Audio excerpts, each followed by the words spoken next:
우리 다 같이 주기도로 기도하심으로 아침 예배 시작합니다. 하늘에 계신 우리 아버지, 아버지의 이름을 거룩하게 하시며 아버지의 나라가 오게 하시며 아버지의 뜻이 하늘에서와 같이 땅에서도 이루어지게 하소서. 오늘 우리에게 일용할 양식을 주시고 우리가 우리에게 잘못한 사람을 용서하여 준 것 같이 우리 죄를 용서하여 주시고 우리를 시험에 빠지지 않게 하시고 악에서 구하소서. 나라와 권능과 영광이 영원히 아버지의 것입니다. 아멘. 찬송가 300장 내 맘이 낙심되며 함께 찬송합니다.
우리에게 주시는 하나님 말씀은 요한계시록 3장 14절에서 16절까지 말씀 봅니다.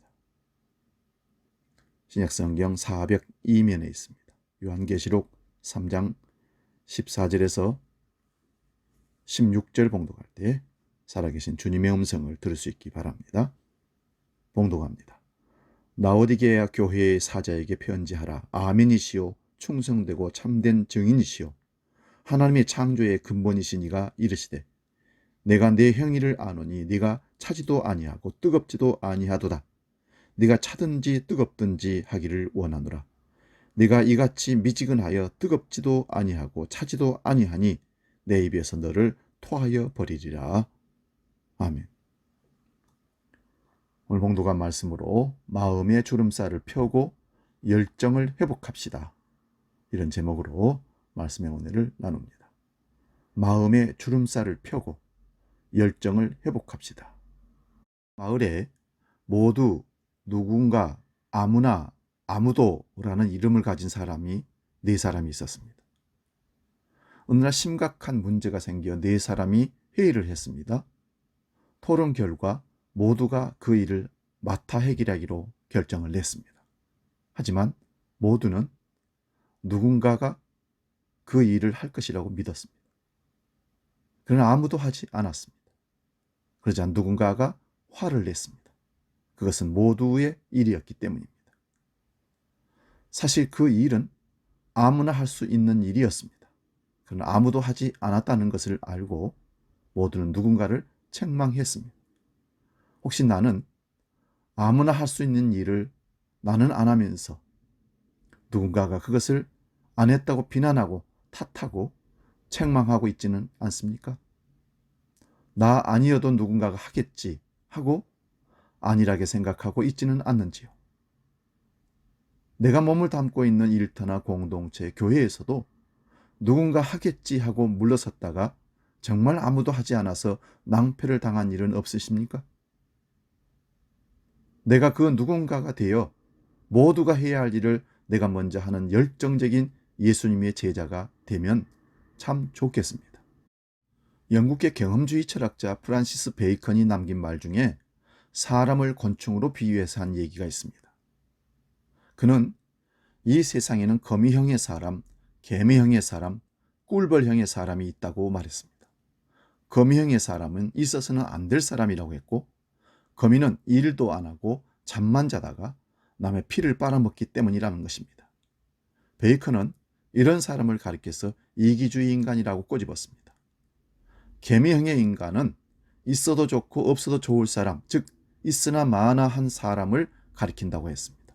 개미는 부지런하고 단계심도 강하지만 어디까지나 자기들끼리만 잘 뭉친다는 것입니다.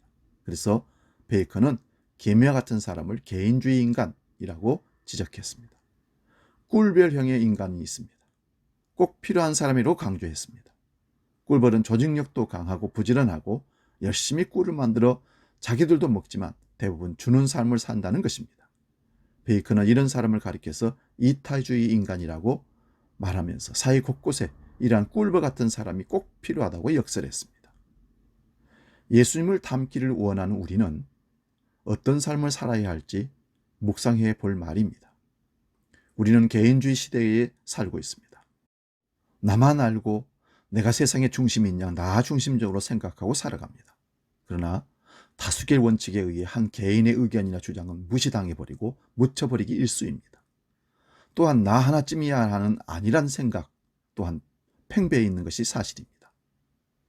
스탠퍼드 대학원의 짐 콜린스 박사는 21세기의 기업을 이끄는 창업자들의 공통점을 목표를 향한 열정에 주목했습니다. 그들의 열정이 거대 기업을 이루었다는 것이지요. 영국의 정치인 윈스턴 처칠도 성공을 위해서는 3가지 물이 있다 했습니다. 눈물과 땀과 피라고 했습니다. 이 또한 열정을 의미하는 단어입니다. 열정이 나이를 초월합니다. 오늘 성경에는 초대교회에 책망받은 한 교회 중에 라우디가 교회에 대한 얘기입니다. 15절에 보니까 내가 내 행위를 아노니 네가 차지도 아니하고 뜨겁지도 아니하다. 네가 차든지 뜨겁든지 하기를 원하노라. 한마디로 열정이 없다는 것을 책망하는 겁니다. 차지도 뜨겁지도 않다는 것은 그건 누구도 싫어합니다. 개성이 없다고도 말할 수 있고 열정이 없다고도 말할 수 있고 의지가 없다는 얘기도 될 수 있습니다. 요즘 우리가 살고 있는 우리 주위에는 계획도 없고 열정도 없이 늦은 시간에 잠을 들고 늦게까지 잠을 자다가 일어나서 대충 밥을 챙기고 어슬렁거리면서 할 일 없이 돌아다니고 이 사람 저 사람 만나면서 끼리끼리 어울려 다니는 일들이 참 많습니다. 젊은 사람도 있겠지만 연세 드신 분들도 많습니다. 왜 그렇게 사실까 생각해 보니 목표가 없기 때문에 그렇습니다.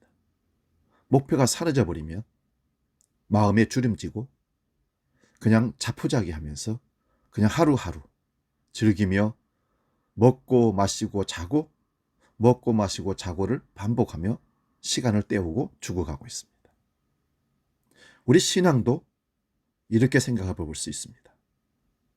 그래서 첫사랑, 내가 주님 만나서 그 뜨거웠던 열정, 그 사랑 지금도 간직하고 있는지 살필 수 있기를 바랍니다. 일상생활뿐만 아니라 신앙의 생활, 미온적인 의무감이나 타성에 젖은 게으름으로 혹시 퇴보하고 있지는 않습니까? 지금 무언가를 하기에는 너무 늦었다고 포기하고 살고 있지는 않습니까? 머리카락이 휘어지는 것이 아니라 나의 정신이 휘어지고 이마에 주름이 생기는 것이 아니라 나의 마음에 주름이 생기고 있지는 않습니까? 새 일을 할 의욕이 없고 가족이나 이웃에게 요구만 하거나 사회 문제나 나라의 일에 대해 불평, 불만 늘어놓는 사람은 이미 노화가 가속되고 있는 사람입니다. 마음의 주름살을 펴시고 열정을 회복할 수 있기를 바랍니다. 가장 지혜로운 사람은 나이와 상관없이 늘 배우려고 노력하는 사람이고 후배나 젊은이들, 자식들로부터도 배울 수 있는 사람, 열정을 품은 사람입니다.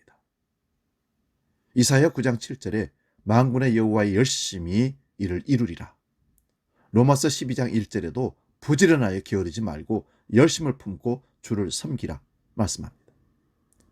열정이 없는 사람은 할 일이 없기에 한가합니다. 한가하니 이것저것 참견하고 불평, 불만, 잔소리가 늘어납니다. 그러니 사람들은 더 싫어하고 주위 사람들과도 소통이 안 되기 마련입니다. 그러나 열정이 있는 사람은 일할 시간을 만들고 환경을 조성합니다. 평생 사명은 열정을 일으키며 열정은 평생 사명을 달성하게 준다는 말이 있습니다. 하나님은 열정이 없는 적당히 믿는 사람을 기뻐하지 않습니다. 사명자의 마음이 열정으로 타오를 때 하나님은 그것을 성취의 동력으로 사용하십니다. 하나님은 열정의 하나님이십니다. 온 천하 우주는 하나님의 열정의 산물이라고 할 수 있습니다. 십자가는 뜨거운 하나님의 구원의 열정으로 이루어진 겁니다. 성령도 불처럼 역사합니다. 성령의 비전은 영이요 열정입니다. 우리 열정을 품고 마음의 주름살을 펴서 하나님이 주신 인생의 삶 속에 내 인생과 사명을 멋지게 해내는 하나님의 사람들 되시기를 축원드립니다. 만약에 이 열정을 잃어버리고 미지근하는 삶으로, 미지근한 신앙으로 머물러 있다면 하나님은 16절에 네가 이같이 미지근하여 뜨겁지도 아니하고 차지도 아니하니 내 입에서 너를 토하여 버리리라. 심판입니다. 이런 끝에 다다르지 않도록 다시 다잡고 열정을 품고 달려갑시다. 기도하겠습니다. 열정과 소망을 주시는 하나님 아버지, 주님이 우리의 인생의 주관자이시고 우리 미래의 희망과 사명을 주시는 분임을 믿습니다. 누군가가 하겠지 하고 완일하게 살지 않고 내가 그 누군가가 되어 모두가 해야 할 일을 내가 먼저 하는 열정을 품고 주님의 제자로 살게 하여 주옵소서.